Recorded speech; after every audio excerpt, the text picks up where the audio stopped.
We're all looking to bring as much of the real world into sim racing as we possibly can.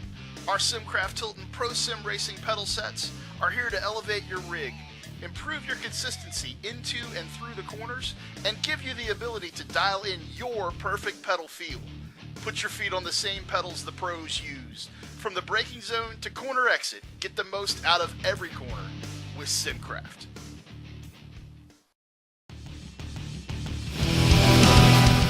Start your engine!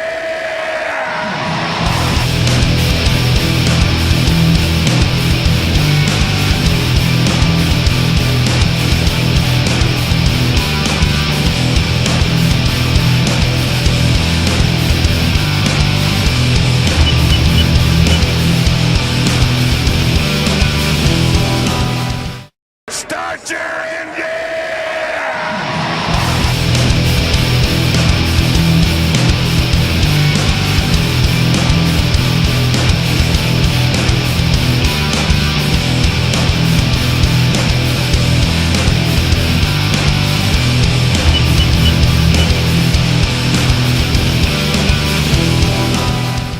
Start your engine!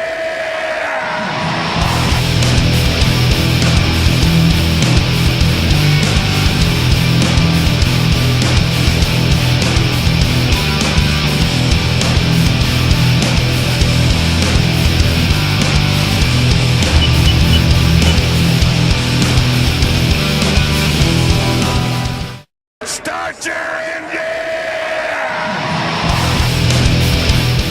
Fans, and welcome to another night of Money Series racing with the Monday Night Money Series at the Sim500 presentation of the Simcraft 103. It's the 103 laps at Auto Club Speedway sponsor, new series sponsor, Simcraft, joining on to the lead here. DIYSIM.com got me, Michael Keaton, your host, with us for a little bit. Sean Yoder, part of Simcraft and other series. And of course, Harrison Widlitz joining us in the booth tonight.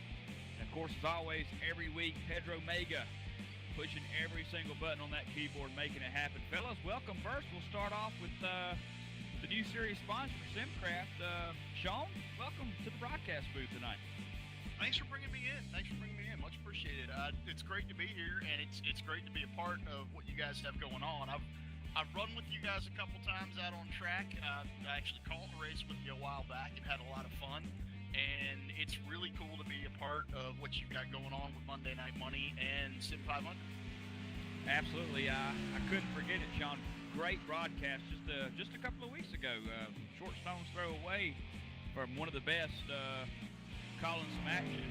Sean, Simcraft, DIYSIM.com. I understand this is something that everybody pretty much in iRacing has heard of and knows about. But for some of the people that are out there listening tonight that are trying to get into the racing or trying to get into doing something associated with that, what is Simcraft? We are a motion simulation hardware company as well as hardware components. And we build our own in-house pedal set out of a Tilton 600 series pedal set. We've got 2 and 3 pedal components basically for that. They come either just a bare pedal set and you figure out how to bolt them in your rig, or we have the pedals, heel plates, deck pedals, mounting plates.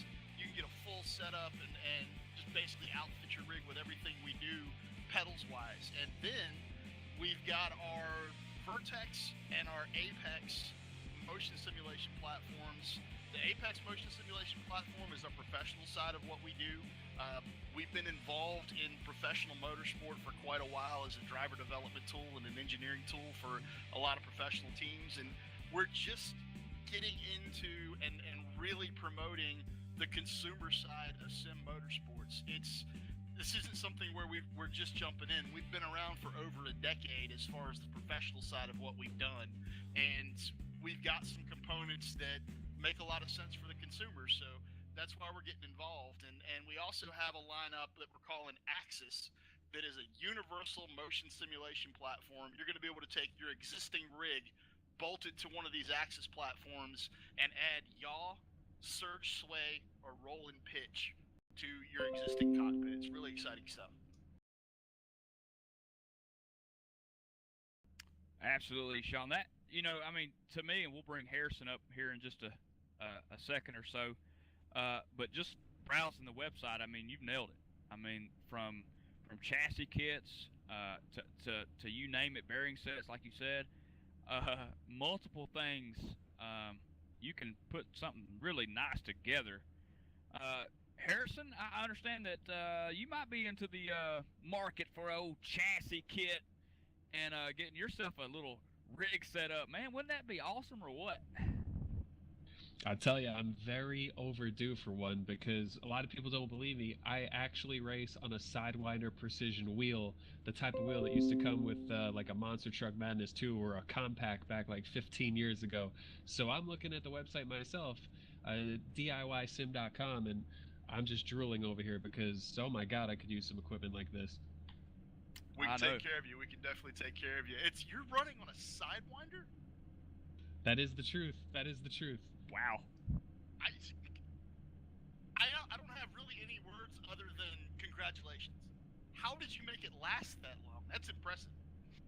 That's a funny story because one of my friends, John Prather, who's actually spotting for Larry Pace in this race, my original Sidewinder broke, and he had one sitting in his garage, and I was so used to how it felt that I just decided, I need that spare Sidewinder to keep going. That's awesome. We still have at the Simcraft office, actually Sean McDonald, our CEO and our guru of tech. Sean is the man responsible for our motion control system, which is proprietary in-house stuff. Sean is the guy that's designed our motion platforms. I have a Thrustmaster T1, and he was browsing the web, I don't know, it's probably 2 years ago now, and came across the Thrustmaster T1. And if you don't know what that is, it's got like, they're spiral springs, Volkswagen roller pedals, and the steering wheel itself is centered by a bungee cord. And he went out and had to buy one just because we've been at this a long time, and that's it's like heritage, and you got to have that stuff. It's cool that you're still using that, but it is time for an upgrade, without a doubt. Oh, it very much is time. It is time. I'm kind of needing some degrees of rotation here in my steering wheel for one thing. Well, as pace car gets set to take the field, green here, guys. 24 drivers total in tonight's race. 10 taking some time. We need to check to see if any of these guys got their sim chassis ordered yet. Green flag. As we're green flag at the pole sitter, by the way, tonight, folks. Malik Ray, Malik, nice lap with J.D. Laird starting on the outside. Green flag. We got 103 laps set for a great race here at Auto Club Speedway. Again, joining me in the booth temporarily, just for just a few more minutes, we've got Sean Yoder with Simcraft, and of course Harrison Whitlets joining us up here tonight as well. Pedro Mega producing the show for us. Laird has given up that second position to Larry Pace. Now, you mentioned Larry Pace just a second ago, Harrison. Larry, week to week, it just seems like he's either on the front row or the second row. I mean, the guy's quick. He is an incredibly fast driver, and he's been dominating in the Sim500 Grand National Series that ran on Wednesdays. That switched over to a truck series now, but so he got some seat time in that, but the Monday Night Money Series is the place to be, and Larry knew that. And so he's been working on his game to come in here and see what he can do. And Larry's interesting because he has a lot of speed, but he tries really hard to save his stuff. And one interesting thing about Larry Pace is I think sometimes he saves a little too much, gives up a little bit of too much time early, and so he's been trying to get better and better about just how hard he can push throughout a run. As you can see, J.D. Laird already working underneath him, and this is a home track for J.D., so I know this race means a lot for him as well. Yep, on the inside there, the 00 car is J.D. Laird, as you mentioned, trying to take back over his second spot. Steve Gottschalk, fourth spot tonight. Chad Coleman in the top 5 currently. So far, so good. We got a little bit of 3 wide action back in the pack just a few seconds ago as caution is out. What do you got now? First time tonight. That 3 wide action was between Brian Boris Cook back in 9th spot and Kyle Tarasca, as well as Doy Woods. Now, Sean, tell us about so this caution that Jimmy North, I believe he just entirely decimated the wall here. If Jimmy North is in that sim chassis or in that Simcraft setup deal, if he hits the wall, if he wrecks, does he feel it? Oh yeah. It's dynamic collision detection, and every bit of our motion is basically you can dial it in to suit what you want to feel. You can set it up to basically feel what the real car is feeling. You can dial things in a little bit differently. Like if both of us were in a cup car running around Auto Club Speedway, our perceptions of what the car was doing underneath us would be a little bit different. So basically, every bit of motion that we have, if you've got a pitch roll and yaw chassis with us, our Apex 3 system, you can dial in how much motion each axis is moving, like how much each axis is moving. If talking about pitch, you have that up and down movement for acceleration and deceleration. Maybe you think the front end's diving 2 inches under braking. I feel like it's diving about 1.5 inches. We can dial that in, and then maybe you think it's moving a little quicker than I do. And while you're driving, we can make those changes and dial that motion in perfect for what the driver behind the wheel at that given time thinks that car should feel like. And we sit down with pros and we work with them and we dial in their motion profiles to feel as much like the real car as we possibly can, and then we can save those profiles on the fly. So when they come back to running a Cup car at Auto Club or a sprint car at Eldora, those motion profiles are saved. They just load them up, boom, they're gone and they're on their way. And then if you make any changes while you're out on the track, as you come back out of that race, you just save the profile again if you like it, and you're good to go. Man, I'm telling you, the more I hear about this, and folks, if you're out there and you're wanting to get into it, man, talking about the best way to just go ahead and just buy in, that would be the way to start. Obviously, you got to have a little bit of room for it, but most of the drivers on iRacing, they typically all have room.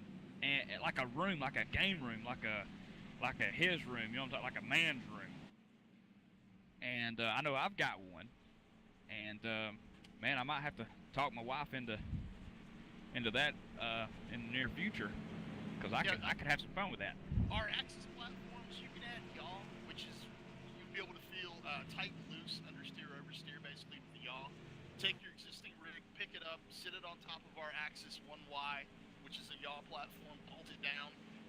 yaw, right now we've got an introductory price of just over $2,500 for a yaw platform.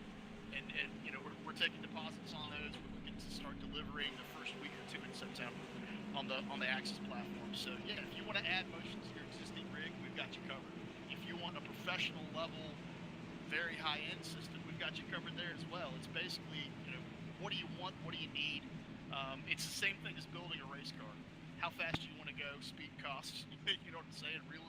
Realism costs money. How much realism do you need? And probably, you know, Sean, is probably maybe just a tad bit less expensive than the real thing. I mean, trying to go out on a Friday night or Saturday night, I know some local guys that race every weekend, and it seems like they're spending $500, $600, $700 just to race, and that's not including a part, tires, things like that. So I mean, you add that up weekly, and then you get to the monthly. Well, you just bought yourself a racing rig that you can just have in your home and race every single night and never have to leave the house. That's the kind of hobby I'm talking about.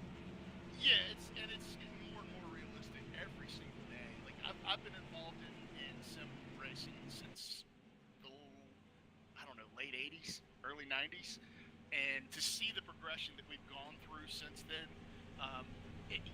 it's once you sit yourself down in a proper motion cockpit with really nice control set, you know, you get some Simcraft pedals, you put your hands on a really nice steering wheel, anything from, you know, T300, T500 all the way up to a Bodner, direct drive wheel, and then you've got monitor solutions are endless now. I mean, it's becoming more and more real every single day, and it's really cool to have been a part of that evolution over the decades. And I start trying to think about where we're going to be 10 years from now, and my brain explodes every time I think about it.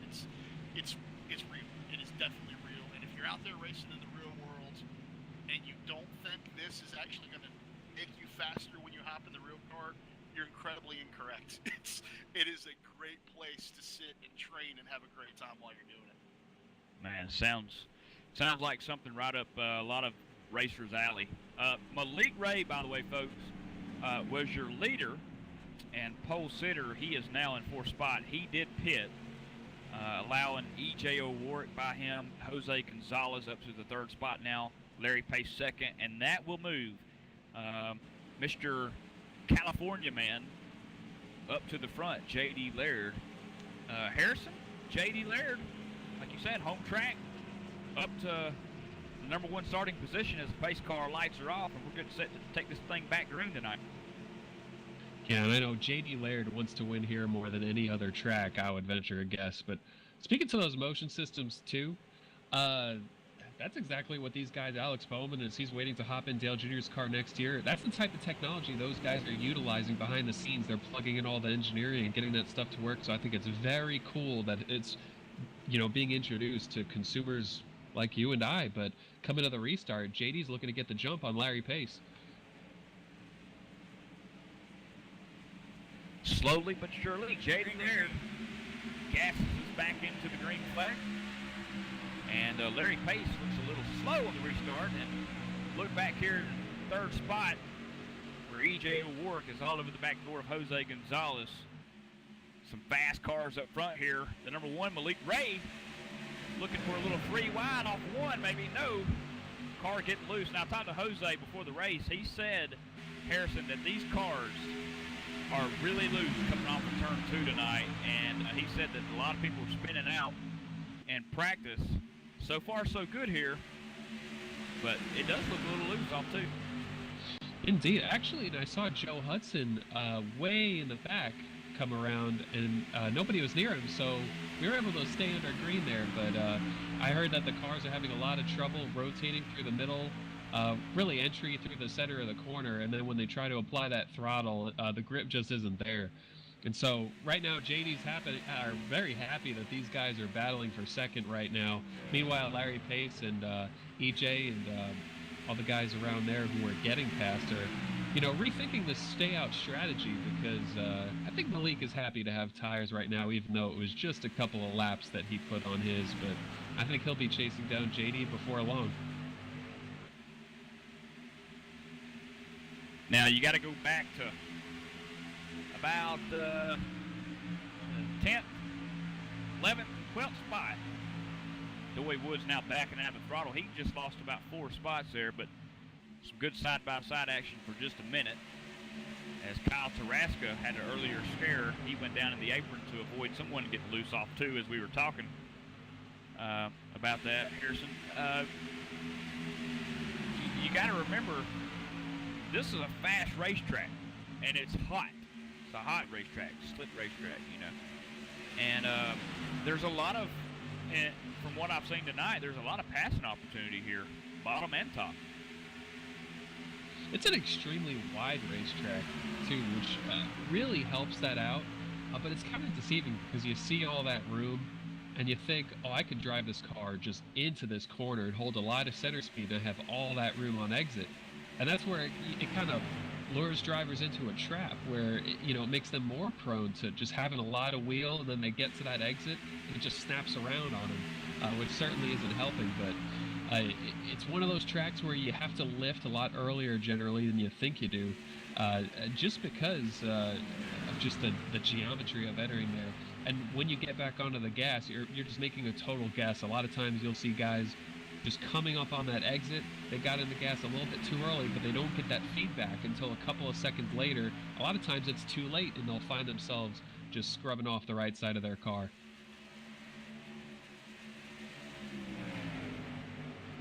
Again, folks, this is the Monday Night Money Series, the Auto Club Speedway SimCraft 103. Joining us tonight, special guest, Sean Yoder of SimCraft. Special broadcaster, Harrison Whitlet, joining us as well. Dakota Ehrman on vacation. Man, it must, he's been with us for, what, a week with the company, Harrison? About a week. And already got vacation time. I mean, that sounds like the best job ever. I mean, I got to start working for... Yeah. I mean, Sean, can you talk to Joey after the race tonight and see if y'all can put something together for me, like a little vacation package, man? Or how about this? A little discount or something for one of those chassis, man. I'm like itching to go ahead and send Amber the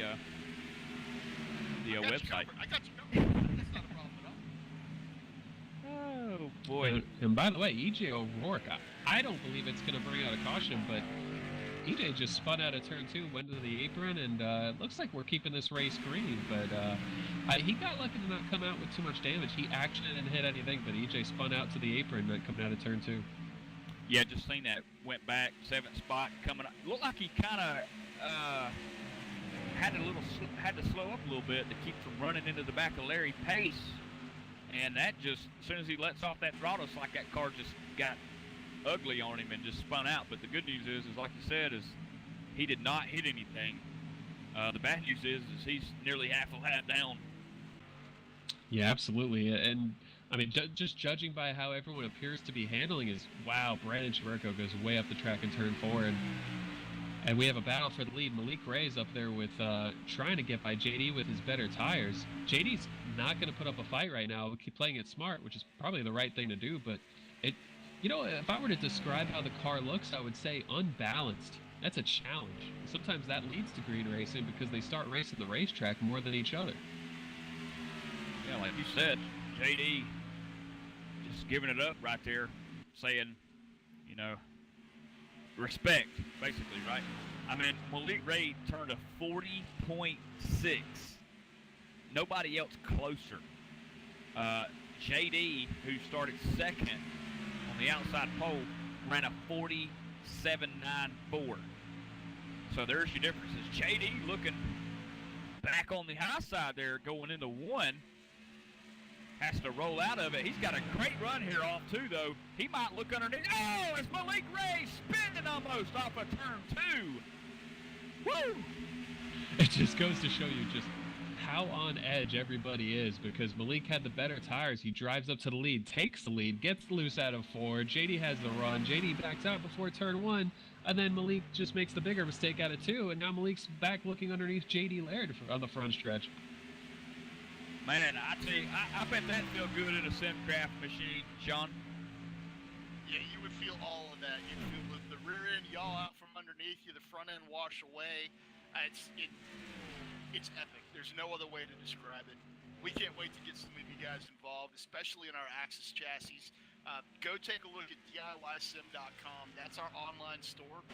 You can see our pedals, our Simcraft Tilt Pro Sim Racing pedals, all of the accessories, as well as the Axis products. We can't wait to get you guys involved. Absolutely. And Sean, it's been a pleasure, man, tonight. Having you in the broadcast booth. Look forward to many more races with you guys. New series sponsor, Simcraft. Guest Simcraft tonight in the broadcast booth, Sean Yoder. He's broadcasted with me a couple of weeks ago. Man, top-notch guy. And check out DIYSIM.com. Sean, any night you want to, or any Monday night, rather, you're always welcome in the broadcast booth, man. It's been a pleasure tonight. I appreciate it greatly. That was a great time, man. We had a good time doing that, especially considering you and I had never broadcast together before. That came together incredibly well, and I definitely look forward to doing it again. Thanks again to Sim500 for letting Simcraft and DIYSim.com get involved with the series. I hadn't mentioned yet. I'm just going to mention it really quick, and then I'll turn it back over to you. The way that this is working, the way that our relationship is working with the series, if you are a racer with Sim500 or involved with admin with Sim500, we're offering you a 10% discount on our pedal sets and our motion hardware for sale on DIYSim.com. We're also giving 5% pre-tax sailing cost back to the Sim500 League to help with admin costs, broadcasts, basically server costs, everything that it takes to run a league, because we know this isn't free. You know, it's not an easy thing to put together. Sim500 is doing great things, and Simcraft wants to help give back. So does DIYSim.com. So thank you very much for having us. You guys have a great race tonight. I'm going to go act like I'm working. Always good to have you, Sean. Great racing so far tonight, folks. Sean Yoder with Simcraft. Just leaving the broadcast booth. Go down there and get you a hot dog before you leave, Sean. Yes, sir. I definitely will. Well, Harrison, and then there were two. And I don't know if you got the memo, but Pedro gave it to us a while ago. J.D. Laird and Malik Ray almost had a little incident as J.D. had to get on the binders and nearly spun him out and actually put him real far behind and back in the third spot as Joshua Williams around him for second. Absolutely. And I think if you're in JD's position right here, you know you're at a tire disadvantage. But he's starting to find that rhythm too, where, you know, it looked like he was going to go backwards, but he's working with the setup. Maybe it's coming back to him a little bit. Maybe it's tightening up a little bit. But you know, someone like him's thinking about, well, this is a fixed setup race, but what's the one thing I can change, aside from my driving style, is the amount of fuel I put in on the first pit stop. So even though these guys are saying that they're fairly tight in the center of the corner, you have to think that, you know what, maybe when they come down pit road, excuse me, as Buffy the mascot behind me is, yeah, rude, but it's when they come down pit road, you think, you know what, they might give up a little more turn in the center just to have a little more safety and stability on corner exit. Yeah, I think they would all like to have a little bit of corner stability on exit off of 2. Oh, Lord, go back to position 10. Steve Gottschalk in the 57 of 7 to Bergman. Man, this is a nice little battle for a top 10 spot. Seth made a heck of a move up underneath Steve Gottschalk to take over the top 10 spot, as now he's got Kyle Taraska and Mike Kelly ahead of him. Of course, that was last week's winner, the 57 six-man Energizer Camaro of Seth the Merchant. Great driver there. Qualified 11th tonight and is in the 10th spot. As again, he's got Kyle Taraska up ahead now. Kyle coming off 2, looking for 8th over Mike Kelly. Absolutely, and the Merchant again, coming out of turn 2 just now, got way sideways, and Gottschalk was able to get by him. And a lot of times in these races, you get in that position where, you know, these guys in the middle of the pack, they might have speed to run top 5, maybe even compete for that win, but you get about 4 of them just in the middle of the pack, they start battling each other. And so, you know, it's not a lofty prediction at all to say, you know, that 57 car of Demergent, that 3 car of Taraska, they're going to be running a little bit higher in the order before long. And Gottschalk had that strong qualifying run, and unfortunately for him, been struggling a little bit because we saw him in fourth not long ago, and right now he's side by side again, getting passed by DeMerchant. And if DeMerchant completes that pass, it'll put DeMerchant back into the top 10. Great racing so far, folks. We've only had one caution, a self-solo spin. Since then, we've been green. Your leader is Malik Ray, no stranger to danger. As we get ready to go to our first commercial break, you're watching the Sim500's live presentation of the Simcraft 103 at Auto Club Speedway. We'll be back.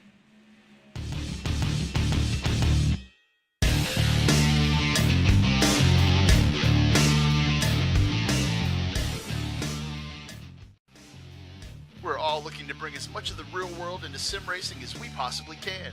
Our Simcraft Tilton Pro Sim Racing pedal sets are here to elevate your rig, improve your consistency into and through the corners, and give you the ability to dial in your perfect pedal feel. Put your feet on the same pedals the pros use. From the braking zone to corner exit, get the most out of every corner with Simcraft.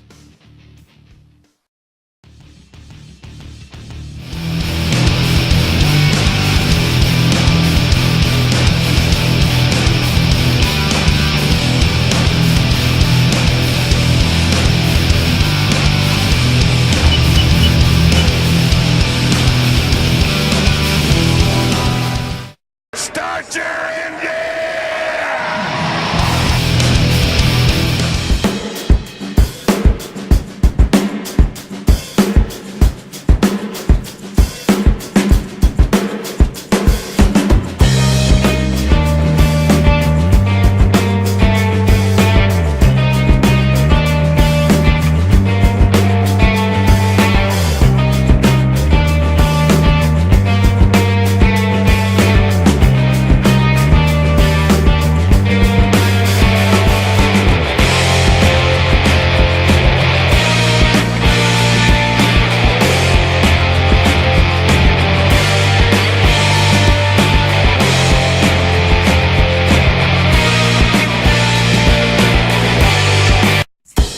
Back live here, folks.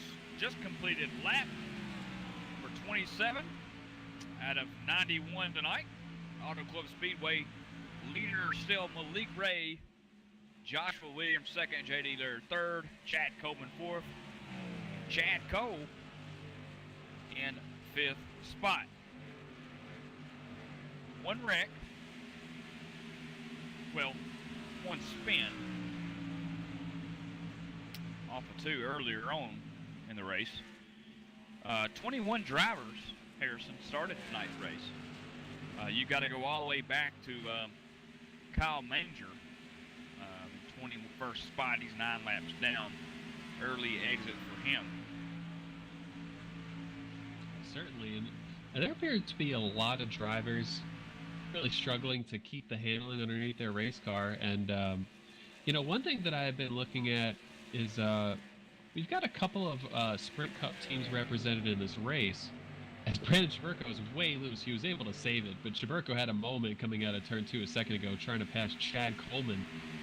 Chaburko was actually a lap down, Coleman running 4th, so Chaburko with the newer tires going by. But the two Sprint Cup teams represented in this race, Josh Williams running 2nd right now, running that discount tire Mustang.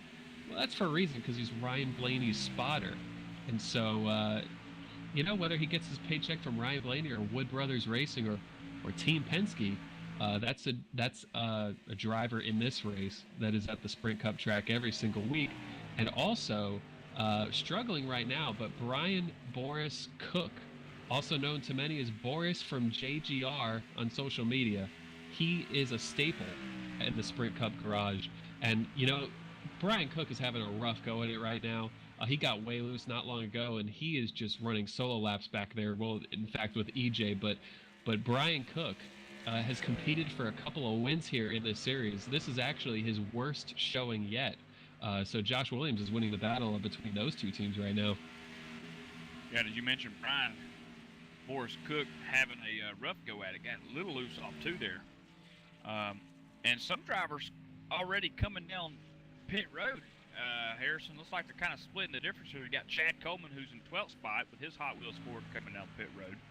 I'm sure he'll take 4 tires. Now, 31 laps into the books here is, Chad Coleman's going to overshoot his pit stop. Man, that's going to be at least 5 seconds right there. Oh, absolutely. And, they're taking a bit of a gamble. Chad is obviously thinking, 2 pit stops is going to be the way to go rather than 1 or 3 for that matter. Sometimes E.J. O'Rourke would be the man to try 3, but that's a strategy I like, to pit every 30 laps in this one with the race length being 91 laps, but it's certainly a risk because if the caution comes out, it puts you behind the 8 ball. So we'll have to see if a lot of these drivers are just going to do a one-stopper at the halfway point or if more will come down pit road right now. Yeah, it's kind of starting to see a lot of the drivers getting real loose off the corners, drivers who have at least 30 laps old tires, as Malik Ray doesn't appear to have any problems at all, as he is your race leader and he is checked out, folks. Joshua Williams still in second with a lap car between them, but Brandon Schaberko is railing Malik down as he'll go up underneath him here off the corner 2 down the backstretch. Brandon getting his lap back the hard way, Harrison. How about that? Back on the lead lap. That's definitely one way to do it. I think Brandon made his tires really unhappy in the first run, and he's trying an aggressive strategy, and he's hoping it works out for him, but just watching the way Malik Ray is driving this car, he's making it look easy, but if you were to look on board with him, he's making just tiny, constant moments with his steering wheel, just trying to just keep that car glued to the racetrack, which it really doesn't want to be. And if you were to look at his throttle tracings right now, you would surely see just how partial throttle he is around the entire just center of the corner up through the exit. It looks like forward drive is everything, and just being smooth as you could possibly be is worth so much, not only in time, but for your tires and keeping the tire wear, exactly where you want it to be. Chad Cole, hearing from Race Comms, a.k.a. Pedro Mega. Chad Cole pitted. He's out in the way. He was in the top 10 spot there. As he brings his personal comfort Ford back onto the racetrack off a corner 2 here. Got to do it the safe way. Got to do it the right way, right? Harrison's all over it tonight, folks. He's in the broadcast booth. He's got an extra set of eyes, so to speak. So nobody be trying anything funny. No funny business, right, Harrison? That's absolutely right. I guess we're lucky that, using the iRacing software, I could just not fast forward, but just fling my way through the entire field. I'm clicking those arrows faster than you could imagine. Yeah. E.J. O'Rourke spinning off 2. 11th spot. Gets it down below the apron, saves it. Smoke coming out from behind the car as he's rocking it back and forth like a Cracker Barrel. Somebody waiting in line at Cracker Barrel in the rocking chair. Have you ever seen that before, Harrison? One spinning in the grass too. That's Joe Hudson. Joe Hudson's had a rough go, and he slid onto the racetrack. This might bring out the caution because we have a car coming on the track. Actually, he gets to pit road quickly. We might have avoided the caution there. Man, tough break for Joe there. Tough break again for the 41 car of E.J. O'Rourke. He's still on the lead lap. He's 32 seconds down. And folks, that's quite in danger of going a lap down under the green flag condition here. I mean, they're turning 42, 43 second lap times. And, like I said, he's back about 40, 30, 38 seconds down. E.J. just struggling. Probably wanting a caution really bad. Probably wanted that Joe Hudson caution to come out. Oh, absolutely. He drove down to Joe Hudson, just trying to trick the game into throwing that caution flag. Didn't come for him, but the way he was drifting down the back straightaway there, just weaving in and out, as if we had an invisible cone down there. He just looked, and EJ's out of control right now out of turn 2. He's going to slide onto the apron again. He just looks like Ken Block. EJ O'Rourke is maybe the most exciting man in racing. He could be running, 20th in a 20-car field, which would be pretty rare from him, but he's struggling out here tonight, and he's out there alone, and he might be the most exciting guy to watch right now. Look back at the 9th spot. of Paul Nicholas Cooper. Pedro, get the onboard camera on that Ford GT. Paul Nicholas Cooper trying to track down Larry Pace, folks. This is what it's like to be behind the wheel of a Ford Mustang in the Sim500 series on Monday nights, as he is trying to track down the Buckshot Jones 00 of Larry Pace off of turn 4, inching closer and closer with every lap for that 8th spot.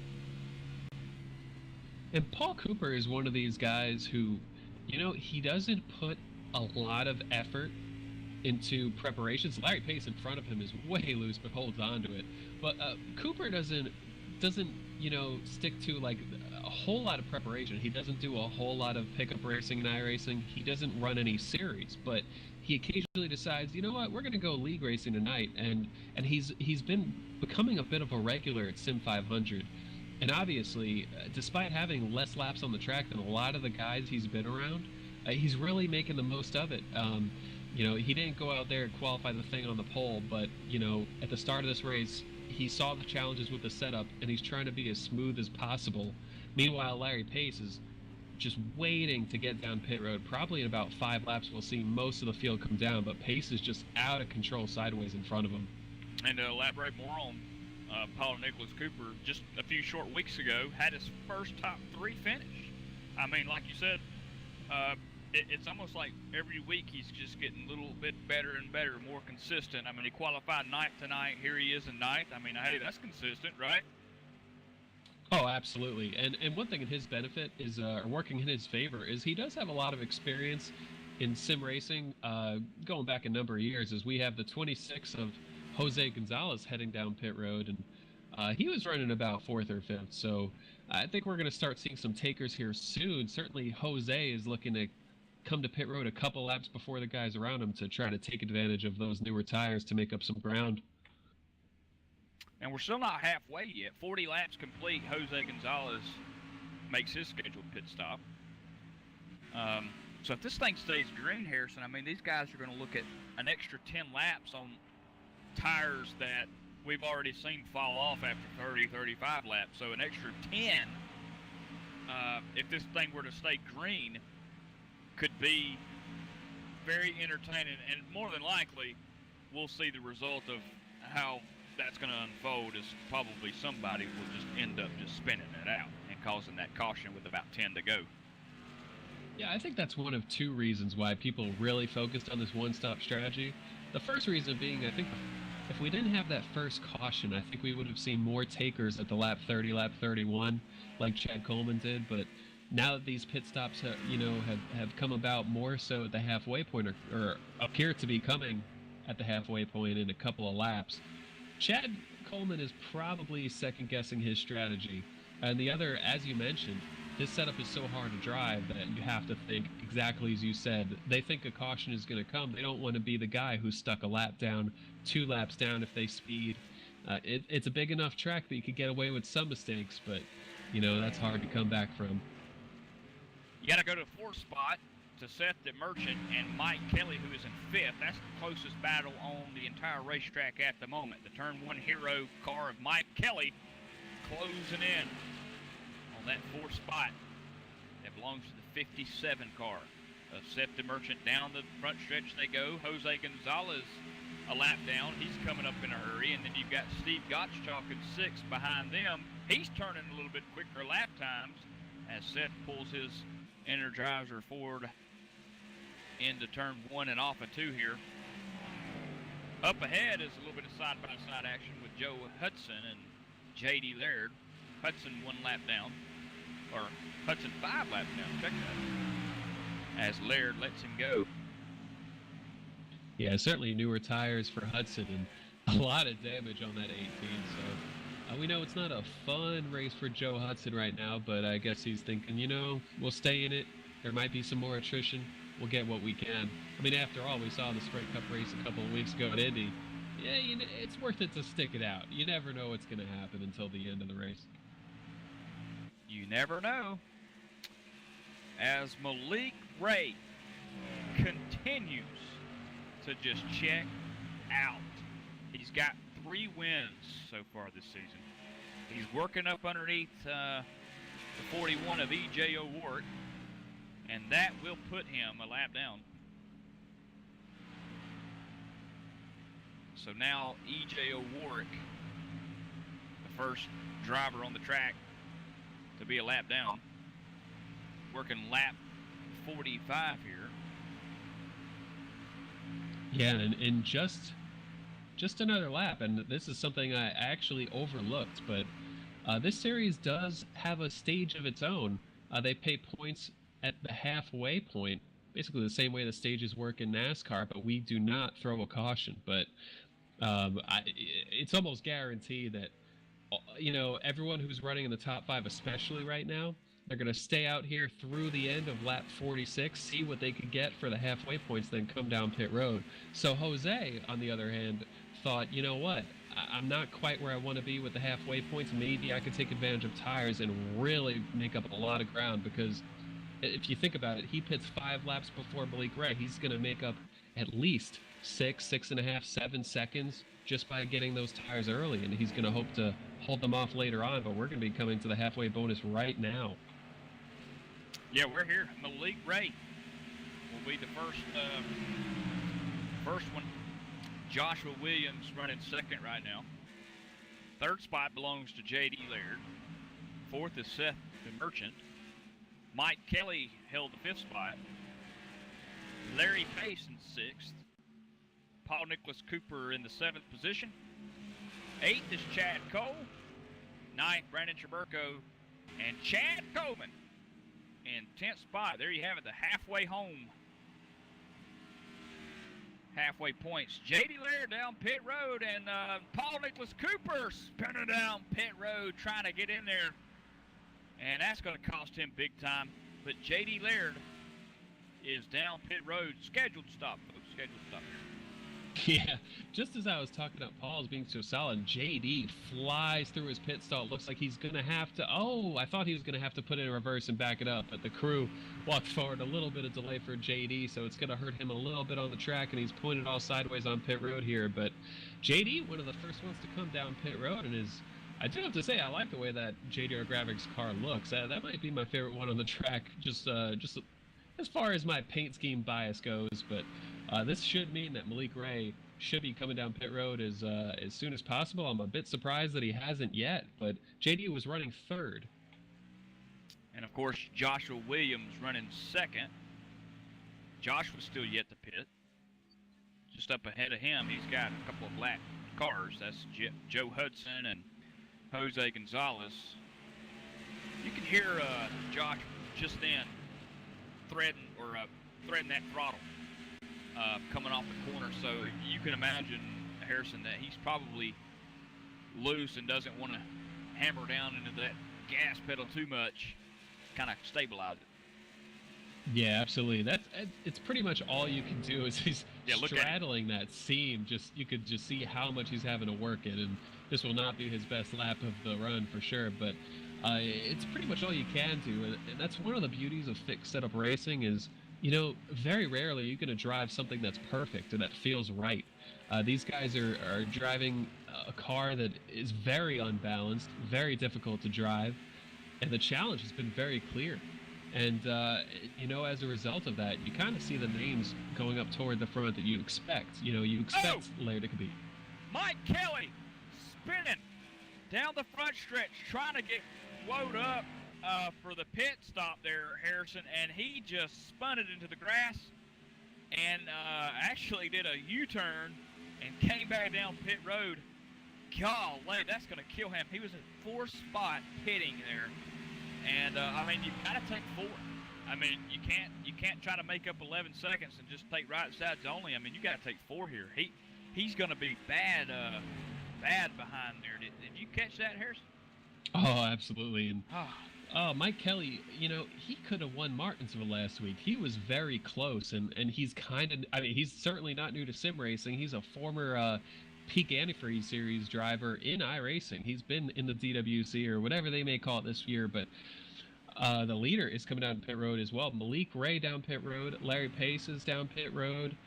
Mike Kelly's leaving pit road now, but Mike Kelly almost won Martinsville, and he's been winning races in the Wednesday Grand National Series that just wrapped up not long ago. And, he had a great run going, and when a race is this green, I think that puts a little pressure on you to think, okay, I got to get all I can, and this is going to be my one chance to make up a lot of ground. Or lose a lot of ground, for that matter, as just happened to Mike Kelly. Yep, as lose a lot of ground. Malik Ray had no problems entering pit road and coming off pit road mighty fast, as he is, he's smoking it coming off the apron there off into the backstretch with his scheduled pit stop. Now, still yet to pit, Joshua Williams is now your race leader. Check on him. He's up front, Pedro. He may come down pit road here. 52 laps into a 91-lap race. The Sim500 103 is what they're calling it. And we got one guy coming down pit road. That's Kyle Taraska. He's in 8th spot. Banged up, right rear corner on that Oreos machine. As Joshua Williams is the man to keep an eye on right now. Yeah, it's certainly been interesting, and because that caution came on lap 3, and they started this run around lap 7, it pushed back the pit sequence a little bit, but I still thought that they would be ducking on a pit road just to make use of newer tires and run a slightly longer stint to the finish, just to try to make up ground. But Kyle Taraska, it appears, has retired from the race entirely. Yep. Something I didn't see coming. Well, he had that. I think he played tango with the wall there. I mean, he got some severe right rear damage. I mean, obviously, probably the car bent completely out of shape, and he was like, you know what? That right there did me in. Pulled it, made the famous left-hand turn down into the garage area and called it quits. Yeah, there's a good chance that they took a look at the damage, saw it was going to take quite a few minutes just to get it, in a drivable state, and he knew, you know what, I'm a lap down already. It's just not worth it to fix this thing up and try to get back out there because, and he's locked into the chase.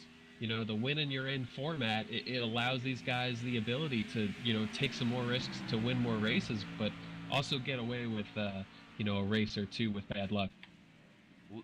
Leader Joshua Williams down on pit road. 22 discount tire Ford gets down into the apron pretty good. Off the corner of 4. Tricky, but surely a good stop coming up for him.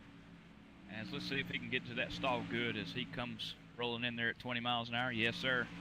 Crew on to the right side of the car, jacking it up.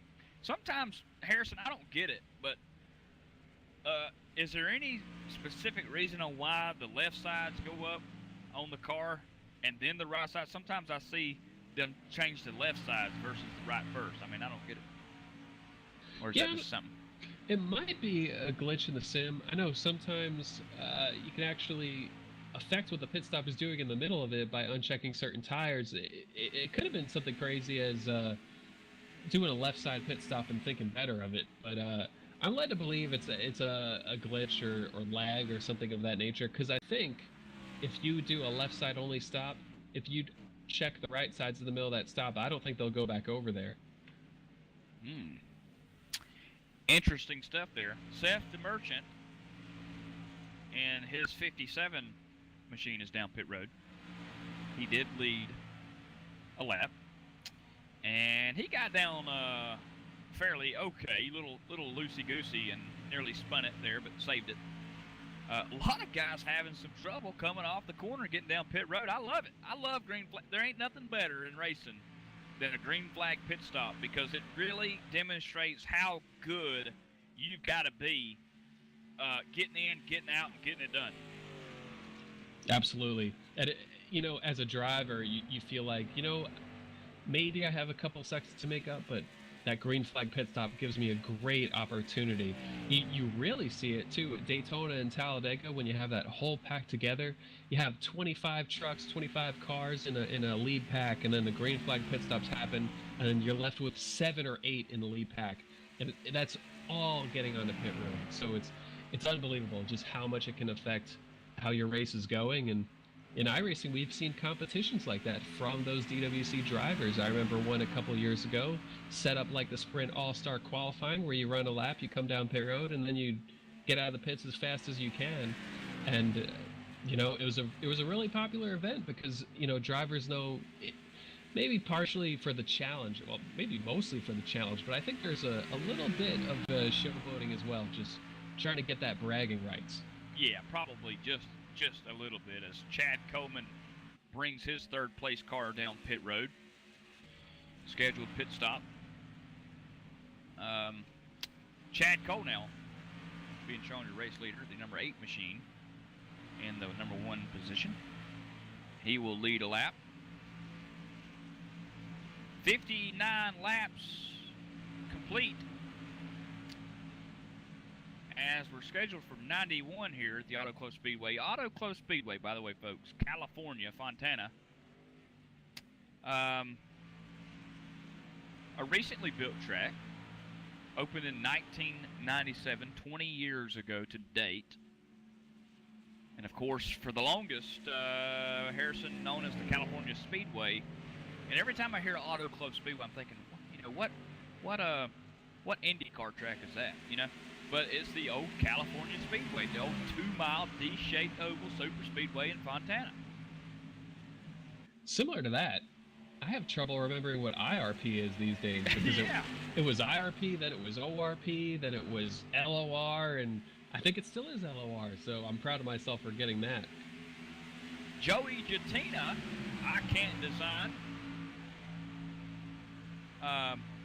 Also racing for awareness on the front of that hood. I always love to support those folks. Joey Jatina doing a great job with the league this year, Sim500, as he gets his tires and out and away. Joey's 16th position currently, 2 laps down, has struggled tonight throughout the race, which is uncharacteristic of him. Joey's usually running pretty good as we've got some deep brown black smoke coming out beneath Brian Workman's car as he pulls it down pit road.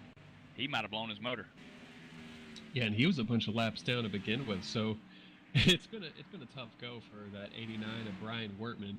And something toward the front I'd like to point out, J.D. Laird, by virtue of pitting much earlier than Malik Ray, actually came out of the pits ahead of Malik, but Malik, just a few laps ago, it was no contest. Malik Ray caught up to JD, went on by with his fresher tires. It was not much of a battle at all.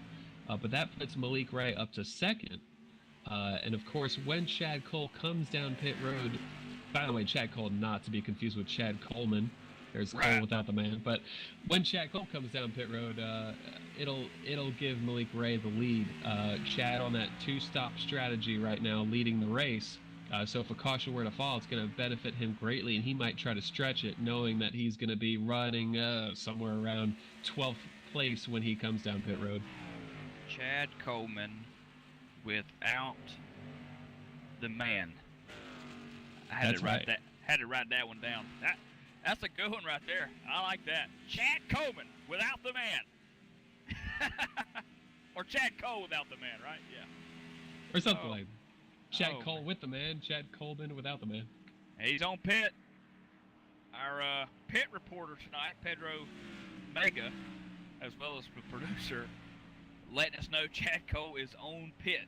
And he's coming in, and he gets into his stall nice and easy, as he'll assume the 4-tire position. Assume the 4-tire position. Yeah. That is the position of choice in this one, that's for sure. Oh yeah, you're 50 laps into a green flag run, you're taking 4. Assume the position, Chad Cole without the man. Oh boy, we might be heading places we might not want to go, or would we? Well, I think half of us would and half of us probably wouldn't. And I think Pedro just said, let's say we did and don't. Yeah, that's probably a good idea. By the way, EJ O'Rourke again being entertaining, down on the apron on the backstretch again. So EJ's running 15th, and he's got a lot of damage on the right side of his car, and he's just got extremely loose again. But it's like a war horse. You never want to give up the fight. Even if you're going to fight all the way for a 15th place finish, that's what a racer does. You just keep going. Yeah, you got to keep going, and I'm looking up here at J.D. Laird. I just looked at his last lap time, 41.797 to Malik Ray's 41.573 at the stripe. This time, Malik Ray turns a 41.534, so just a quick, a tad faster, but still, J.D. Laird 42 versus a 42 flat to a 41.5. I mean, you just got to keep going. I mean, J.D. Laird is in second spot, and that's something to be happy about. But, is it possible that we can just throw that competition yellow out and get these guys bunched up? Because I know these guys would love to be back, double file restarting, because it's so spread out. It's like throw that competition yellow. Oh, there are certainly many who are craving it right now. Maybe none more than Brandon Shaburko, because that number 21 car, he's currently in fourth, but he desperately needs to pit. He's going backwards. He's running more than a second off of the leader's pace right now. He last pitted around lap 26. That's a long time. He has 41 laps, Pedro letting us know, on his tires. And, he's not going to make it to the finish. So he's on that strategy of he's hoping for the yellow to come out. And, if it works for him, it's going to look brilliant. If it doesn't, well, this will be one of those races where it could have gone better. If we could just check in on some of the race control, spotter control, you would know. You'd probably hear this. Hey man, I wish that Joe Hudson guy would just spin it off a 2 right here so we can get that caution that we need.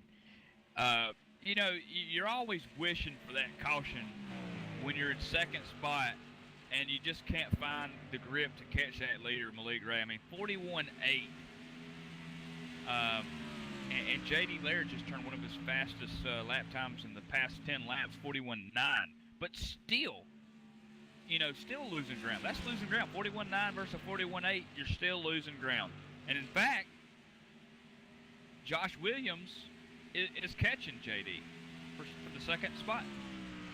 Yeah, Josh has a lot of ground to make up. Right now it's about 5.2 seconds, but, Williams has the fresher tires, and he's got the pace, and he's getting after it to try to get there, but he's got a lot of ground to make up with only about 22, 23 laps left to go in this race, which, by the way, is those two drivers' car numbers, 22 and 23, but it's going to be hard for Williams to get there. But, if you're in JD's spot, it's really one of the most frustrating things in the world to be driving as hard as you can, as precise as you can, which is really what this track demands, what a lot of tracks demand.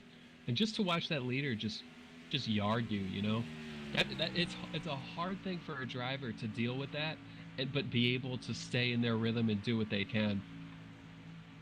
Malik Ray, this time by, will be working lap 70 out of 91. He is the number 1 car on the racetrack. We're going to step away, take a quick commercial break. You're watching the live coverage of the SimCraft 103 Sim500 on the Monday Night Money Series. We'll be back.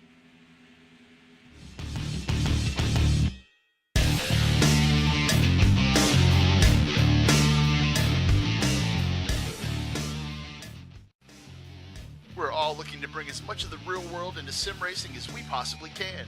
Our SimCraft Tilton Pro Sim Racing pedal sets are here to elevate your rig, improve your consistency into and through the corners, and give you the ability to dial in your perfect pedal feel. Put your feet on the same pedals the pros use. From the braking zone to corner exit, get the most out of every corner with SimCraft.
Man, this Auto Club Speedway hot dog, buddy. Oh, man. Every week, this is what I love about it. Every week is a different track, and every hot dog is different. Now, what is it about the Martinsville hot dogs that are so different with the color? Do you think that changes the flavor too? Because I've never been there. Oh, trouble. No caution. Joe Hudson almost got it for us. Off of 4, gets loosey-goosey, and, man, it eats the outside wall there. Keeps the speed right in front of the flagman. And he's like, not today. J.D. Laird getting loose off 2 in the second position. He'll save it. But Wow. we might see a caution here. They're already getting loose, and we got about 20 laps to go here. Yeah, and people want to go, and people want cautions, and it just always seems to happen, doesn't it? That's a helpless thing too. If you're Joe Hudson, and you just, and it's something that could easily happen to any one of these guys. Larry Pace right now, running 9th, got very loose at a turn 2. It seems to be the trend, and you get that a little bit too far, overcorrect a little bit, and you're headed for the wall, and there's not much you can do. It is an extremely helpless feeling. And so that's what these guys have on their mind right now. Of course, Malik Ray is probably the one guy in the field who does not want to see a caution. I think the rest of these guys are hoping for some good luck to come their way. And actually, Josh Williams that last lap, 7.777 seconds behind the lead. So, well, jackpot, that might lead to some good luck for him. The only guy on the racetrack that does not want a caution is that number 1 of Malik Ray. The other drivers, 18 drivers, 16 drivers that are out there right now, they want it, and they want it bad. And Hudson almost caused one, but did a great job of keeping that car straight and really up to speed. And he continues to stay out and hammer down and get more production done. He's 6 laps down. He's in 17th spot. He's getting it done. It's one of those things where, the car got really bent up early on, and do you want to take 21st, or do you want to get some more points and do what you can? And, well, Joe Hudson's out there doing what he can, even though it's been a struggle. Certainly been a struggle. Right now in the lucky dog position is Brian Boris Cook, number 63. And if you're him, you want that caution, you want to get that chance to make up some spots, but you need to get back on the lead lap too. So it's one of those things where you want the caution, but a lot of these guys, they don't want to be the reason for the caution. Certainly not with the incident system. You don't want to cause cautions in this series. As you mentioned, Brian Boris, there's a spin. Paul Nicholas spinning. And that's a product of getting loose off 4 and coming through the tri-oval grass area. Never completely turns it around. 180 degrees sideways to the left and sideways to the right, but never turns it around and keeps it going. Green flag still, folks. It's a bit of bad news, good news for Paul Cooper. The bad news is, we've had there's someone way sideways. That might be Joe Hudson. It is Joe Hudson in the inside wall. That does not look like it's going to bring out a caution. He's going to creep back to the pit road, but when you're that far under the apron and there's not anybody near you, they're going to keep it green. And but Cooper, I was kind of raving about him, and he was running 8th, 9th at the time, and unfortunately 2 spins. And it's the good news, though, as far as that good news, bad news situation is, people are pretty spread out in this race where you can get away with some mistakes and not lose too many spots. Whereas, if we had a caution, all these cars still on the lead lap, that's a good way to lose 10 spots very quickly, but he's going to go back about 2, Paul Cooper. Back to 4th spot, Harrison. Jose Gonzalez under fire from the 57 of Sefton Merchant. This is for the 4th spot. This is one of the closest battles on the racetrack, as Jose Gonzalez just had to let Brandon Shaburko go by. As now to Merchant underneath Jose for the 4th spot, off 4, he'll take it. Jose, hand out the window, take it, buddy. as little pass there, little action, just a little bit of action there. Yeah, Jose with his he pitted on about lap 41. That's certainly earlier than that 57 of Demerchant did. But we saw Demerchant earlier battling hard for that 10th, 11th position, and he's still loose, getting a little twitchy out of turn number 2. But Demerchant, I said he'd get closer to the front, and he hasn't had any yellows, and he has gone up to 4th now, and he's got a chance at he's got an outside chance at getting to 2nd to 3rd. I don't think he has enough time or enough speed to get there with only about 12 laps to go, but, you know, it's a commendable, respectable run for Demerchant. You know, he didn't practice. He did not qualify, started mid-pack, and he's up to 4th. As they start a battle for 2nd, J.D. Laird way high on the track, and that number 23 gets way loose. That's going to end the battle a bit prematurely. Number 22, Joshua Williams, up to the 2nd place position right now. J.D. Laird back to 3rd, but he's got about a 6-second gap to Demerchant running in 4th. And so a bit of a safety net for J.D. Laird just there, but that could have gotten ugly fast, because as he was sliding down that track, I'm sure Josh Williams was like, just clear, just get me clear and get me by. Brandon Chaburko spinning down off of turn 4 down to the pit road area, 14th spot, 1 lap down, as he is going to probably, that's going to put the heart right through the needle right there, I believe, for him. He's down pit road now. Just not Brandon Chaburko. He has battled that race car, and I believe he has lost the fight. He has officially given up on that one, and Yes. he needed a yellow, and, well, he wasn't going to get it there. Spun directly onto pit road, which keeps us green, and I'm sure Malik Ray is very happy about that. Back in Chad Colan, a few seconds ago, he took the 8th spot away from Mike Kelly.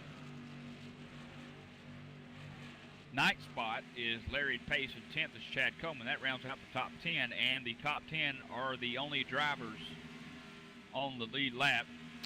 Malik Ray opened the lead up to about an 8.5 seconds over Joshua Williams. Laird runs 3rd, Seth Demerchant 4th, Jose Gonzalez is 5th, Steve Gottschalk 6th. 82 laps complete, just under 10 laps to go. And taking a look at off the corners here, off 2 and 4, been both dangerous tonight. Some guys getting a little slippery as we move into the 5-finger discount mode. 5 laps to go coming up shortly. 5-finger discount mode. As you were saying about turn 2 and turn 4 both being loose, I was watching the 10th place car of Chad Coleman just twitching the entire exit of the entire turn 2 exit, and so he's not currently in an active battle. He does have a couple lap fresher tires than a lot of the cars he's chasing down. Not sure if he's going to be able to catch many of them, if any of them. He has a chance. At 9th place, Larry Pace doesn't look like he has quite enough time, but you know, these cars are very spread out, and they are still driving their hearts out. And I think you could guarantee maybe 80% of this field right now is just covered in sweat. Oh, definitely. You know, Steve Gottschalk is back in 6th spot. He is reeling in Jose Gonzalez, the man out of Puerto Rico, off turn 2 in 5th spot. Steve looking for that top 5 finish here tonight. Steve yet to win in the Monday Night Money Series, but week after week it seems like he's got a fair shot just as much as anyone. He's looking for 5th spot now, off 4, closing within about 3 car lengths.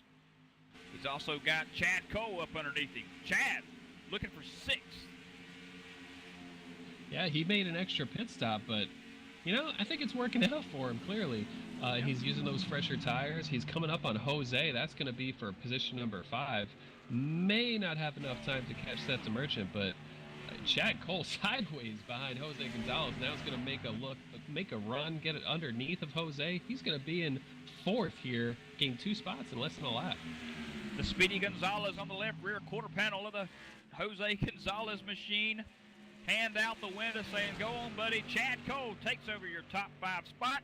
Jose Gonzalez falls to 6, and that'll move Steve Gottschalk into the 7th position. As now now he gets to set his sights back on Jose. He's running him down. He's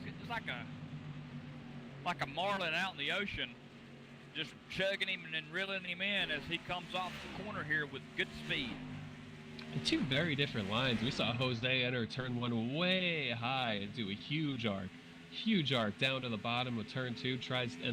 They'll do that to get some great exit speed, but it didn't give Jose that much exit speed out of turn 2, as Jose is really struggling with the handling of the car. Gottschalk just looks a lot more stuck, even then twitching coming out of turn number 4, but Gottschalk just a little bit smoother right now, and he's hoping that pays off to try to get him into the 6th place position. And it's been a nice recovery for Gottschalk, because he was not quite running as well as he is now, but since the middle part of the race, the rhythm has come to him, and he's battling. Battling, yes he is. Malik Ray up front in the moment of that, getting around E.J. O'Rourke. Okay, now he's working up underneath Joey Jatina. This is not for position, but Malik Ray able to get by. Now back to Gottschalk, up underneath Jose Gonzalez for the 6th spot. Steve looking side by side down the front stretch, 180 miles an hour coming into the corner of 1. Yeah, Jose just was not able to run the bottom of 3 and 4. Gottschalk saw the opportunity, made quick work of him. Jose backed off early for turn 1, maybe hoping to get a nice big run at Steve coming out of here, turn number 2. And he has a run at Steve. It doesn't look like he's quite has enough to get there. Gottschalk up to 6th place. Up ahead of them is the 12th spot battle between Paul Nicholas Cooper and Brian Boris Cook. Brian Boris, the man on the outside, coming off turn 3, off of 4, the 19 with the momentum, as Paul Nicholas Cooper takes over that 12th spot. Good battle there. Hey, every battle is worth a position. That's absolutely right. You've come this far. We've been green since lap 7. Right. Malik Ray coming up on the white flag, though, in about half a lap. Wow, got away from us here. Yeah, Malik Ray taking the white flag. As Larry Pace had a bit of a moment a second ago, I believe. Or Joe Hudson did. Larry Pace commenting on it, but Malik Ray, you can't say enough about this performance, because this is just dominant. And this is how you want to win races. You want to be that guy who, can't be touched the longer you go. And he's led this basically flag to flag, dominated for the pole, heading down the backstretch on the final lap. His lead is 9.5 seconds. Malik Ray in the number 1 Camaro, coming off the corner of 4 for the last time tonight at Auto Club Speedway. He will win the inaugural race of the new series sponsor, SimCraft, of the Sim500. Monday Night Money Series win goes to Malik Ray. As you mentioned, Harrison, flag to flag pretty much dominated this race. The kid from Carolina checked out, and sayonara, see you later. Joshua Williams will come home in a good, comfortable 2nd spot. J.D. Laird will round out the top 3. Seth the Merchant 4th, Chad Cole 5th, Steve Gottschalk 6th. Jose Gonzalez fighting off Mike Kelly for 7th. Mike will finish 8th. Larry Pace 9th. And rounding out the top 10, Chad Coleman. Ended up being a little bit of fun battle there towards the back of the top 10 there. Huh? But Malik Ray, for the most part, Harrison, just call him Mr. Dominator. That's number 4 this year.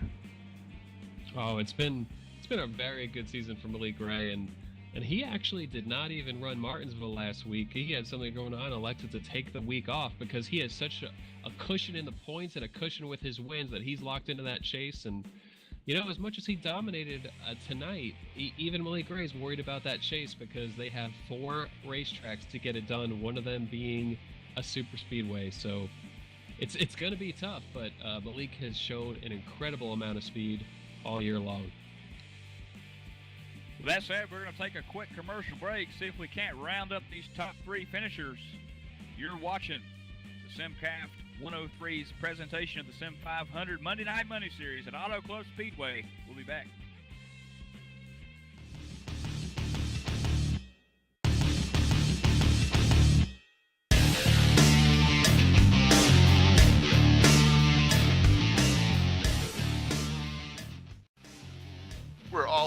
bring as much of the real world into sim racing as we possibly can.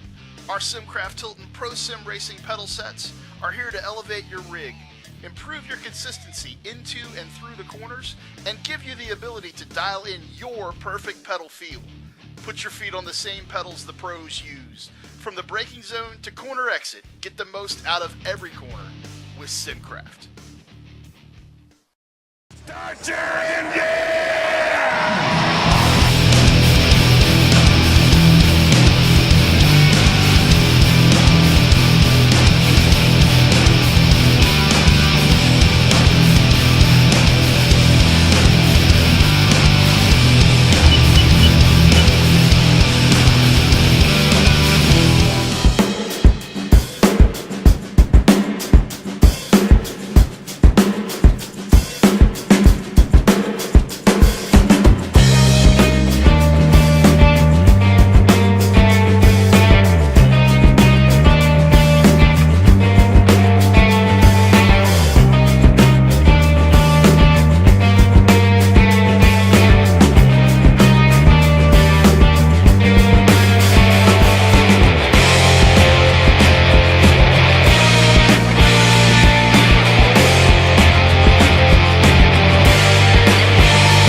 Monday Night Money Series, Simcraft 103 at Auto Club Speedway, 91 laps complete. Harrison, you've caught up with the third place driver, Mr. JD Laird. Oh, that's right. And JD, certainly watching this race from the TV booth, it looked like handling was a bit crazy. So I'd kind of like you to go in depth about exactly what those cars were doing, because if anything, they looked unbalanced, unpredictable.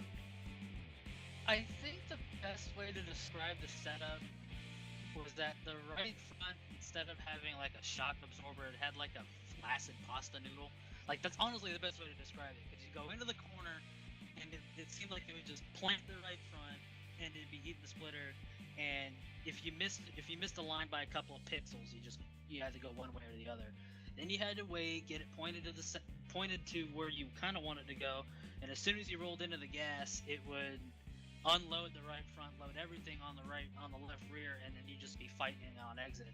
So it made you stay on your toes, and it kind of made it difficult to get all that you could out of it, because within a moment's notice it would just go, and it wouldn't be loose. It would just be be awful. So it wasn't the most optimal handling situations that I've driven. It certainly didn't look like it. And with strategy in this one, we saw the two Chads, Cole and Cole Mann, elected to do a two-stopper, as well as a couple other people. But how easy was it to just decide to get past halfway? Or was the two-stopper, did it look a lot better than it turned out? Or was it really just not an option and you thought, you know what, one stop is the way to go? I didn't think it was an option simply because with the way the setup was, it kind of locked itself into a little section of the time. Like around, it seemed like it locked itself around like low 41s for a good portion of the race. So there wasn't, I mean, it fell off towards the end, but it seemed like that hang in that low 41s, mid 41s, if you drove past that drop off, you either pitted or you just kept going until it was a one stopper. So it was just a matter of debating, do you want to be on the attack or do you want to be on the conserve? And I felt better with the way that setup drove, being on the conservative route. Certainly makes sense. And our paint scheme, I may be a little bit biased, but I did say that I thought it was probably the best looking paint scheme out there. And what inspired you? Was it possibly a Bob Ross palette or anything like that? I wish it was Bob Ross, but no. The inspiration of that car was Ryan Newman when he drove for Penske. He drove a Kodak Ink car, or a Kodak Think car, and didn't understand that contest. It was a fan contest, and somebody won it. And I didn't know what the reasoning why he won, because I'm thinking Kodak, but it was ink, and the colors were cyan, magenta, yellow, and K for black, which are printing colors. So I elaborated on that scheme and threw it on a truck, and it came out good. I threw it on the Camaro, it came out better, and I threw it on a Chevy SS, and it came out the best. And you'll actually see this scheme. It ran once already this year at Fontana for the NASCAR Peak Antifreeze Series, but you'll see it run again tomorrow with Logan when he comes back from his fancy trip in Hawaii. Oh wow! And Logan already a winner on the ZWC schedule or the Peak Antifreeze schedule, but for last year anyway. But certainly the third place finish, one caution, just staying green for that long. I would say that was definitely a very good run this evening. And who would you like to thank? First, since I am the sponsor of the car, shout out to myself / GR Graphics. If you want a paint scheme, hit me up at the Facebook message. Hit me up in the iRacing forums. I'm more than happy to do it. $10 a car. Longtime friends and sponsors: Anderson Surfboards and Aqua Tech Glassing, Land Farm, Spiritify Brad, RD Spring and Stamping, Jake Swanson Shock Technology, Focus 7 Shot, Hick and Jix, you guys for broadcasting, Sim500 for putting up with our sorry selves for as long as they have, and hopefully we can continue this little wave that we just started here, no pun intended with the surfboards, but hopefully we can ride this wave and carry ourselves in the chase and come out on top at the end. Absolutely. We appreciate you coming out to talk to us. Great run tonight. Thanks, guys. Well, there you have it. J.D. Laird, driver of the number 23 Rainbow Warrior car, as I like to call it, Harrison. Rainbow Warrior. But the old Bob Ross jab was pretty good. J.D., do you know? I still got you. You know who Bob Ross is? You're lucky because my sponsor chick was about to take me away. But yes, I do know who Bob Ross is. He is Okay. a badass painter that was on the team. Yes, he was one of the best. And folks, by the way, it is very, I don't even think you can do it, to buy Bob Ross painting. He did not hardly sell any of his paintings. He gave them all the way to charity. Just a great guy, Bob Ross. Tonight was the inaugural race of the new series sponsor, Sim500. So J.D. Laird will be remembered for his third place finish tonight with that. Joshua Williams did not steal the show for long, as Malik Ray putting on a clinic, and he'll finish first above Josh and JD. Next week, we'll see, for me, Michael Keaton, Harrison Whittless, Pedro Mega with Yellow Flag TV. We'll see you next Monday night.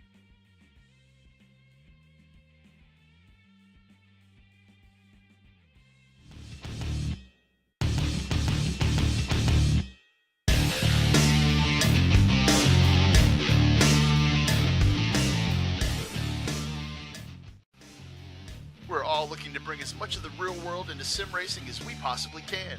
Our Simcraft Tilton Pro Sim Racing pedal sets are here to elevate your rig, improve your consistency into and through the corners, and give you the ability to dial in your perfect pedal feel. Put your feet on the same pedals the pros use. From the braking zone to corner exit, get the most out of every corner with Simcraft.